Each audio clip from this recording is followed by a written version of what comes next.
Every industry has a turning point. And for aviation, that moment came in 1981. Airbus dared to challenge Boeing's reign by unveiling plans for a new single-aisle jetliner. At the time, Boeing's 737 wasn't just an aircraft, it was the undisputed king of the skies, already transforming the airline business by making short routes faster, cheaper, and more profitable. What Airbus started that year was more than just a plane. It was the beginning of an air war that would reshape the future of flying. By 1988, when Airbus began producing its upstart A320, Boeing had built a formidable lead by delivering some 1,500 of its cigar-shaped bestseller.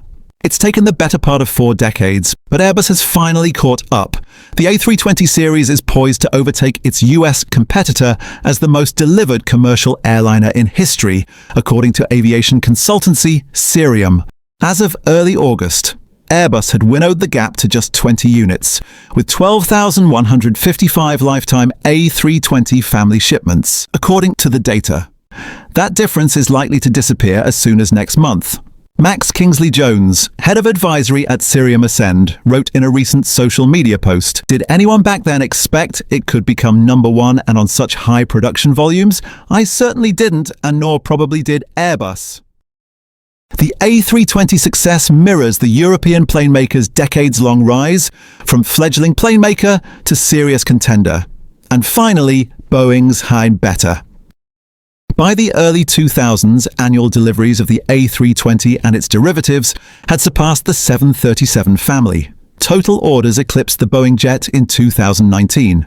But the 737 stubbornly remained the most delivered commercial aircraft of all time. At the outset, Airbus faced an uphill battle. The European plane maker, an assemblage of aerospace manufacturers formed in 1970 with backing from European governments, didn't yet offer a full aircraft lineup. Infighting hindered everything from product planning to manufacturing, and leadership decisions had to finally balance French and German commercial and political interests. Yet it was clear even then that Airbus needed a presence in the narrow-body segment to firmly establish itself as Boeing's top rival. Those aircraft are by far the most widely flown category in commercial aviation, typically connecting city pairs on shorter routes. Higher fuel costs and the deregulation of the US aviation industry in the late 1970s had given the European plane maker an opening with American airline executives, who clamored for an all-new single aisle. To set the A320 apart, Airbus took some risks. It selected digital fly-by-wire controls that saved weight over traditional hydraulic systems, and gave pilots a side stick at their right or left hand instead of a centrally mounted yoke. The aircraft also sat higher off the ground than the 737 and came with a choice of 2 engines, giving customers greater flexibility. Airbus's gamble paid off. Today, the A320 and 737 make up nearly half of the global passenger jet fleet in service, and the A320's success contrasts with strategic blunders like the A380 behemoth that proved short-lived because airlines couldn't profitably operate the giant plane.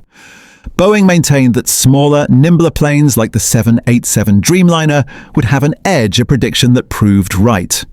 Yet the long-time dominance of the 2 narrow-body aircraft raises questions about the vitality of a duopoly system that favors stability over innovation.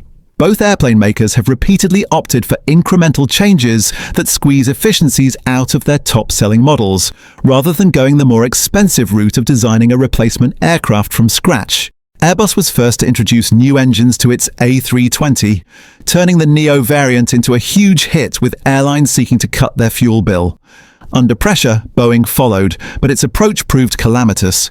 The US plane maker came up with the 737 MAX, strapping more powerful engines onto the aircraft's aging, low-slung frame. It installed an automated flight stabilizing feature called MCAS to help manage the higher thrust and balance out the plane. Regulators later found MCAS contributed to 2 deadly 737 MAX crashes that led to a global grounding of the jet for 20 months, starting in 2019. More recently, Airbus has been bedeviled by issues with the fuel-efficient engines that power the A320neo. High-tech coatings that allow its Pratt & Whitney-geared turbofans to run at hotter temperatures have shown flaws, forcing airline customers to send aircraft in for extra maintenance, backing up repair shops and grounding hundreds of jets waiting for inspection and repair. With both narrow-body families near the end of their evolutionary timeline, analysts and investors have begun asking about what's next.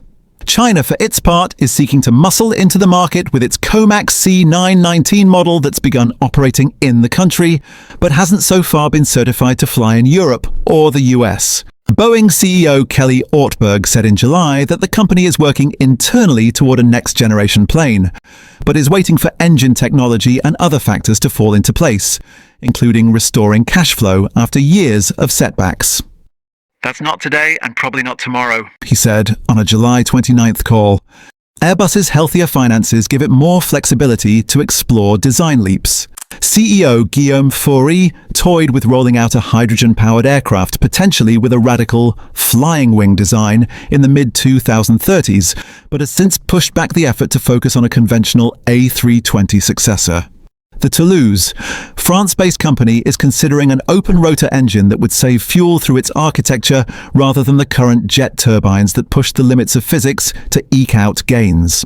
Speaking at the Paris Air Show in June, Faury called the A320 quite an old platform and affirmed plans to launch a successor by the end of this decade, with service entry in the mid-2030s. I have a lot of focus on preparing that next generation of single aisle, Faury said. We are very steady and very committed to this.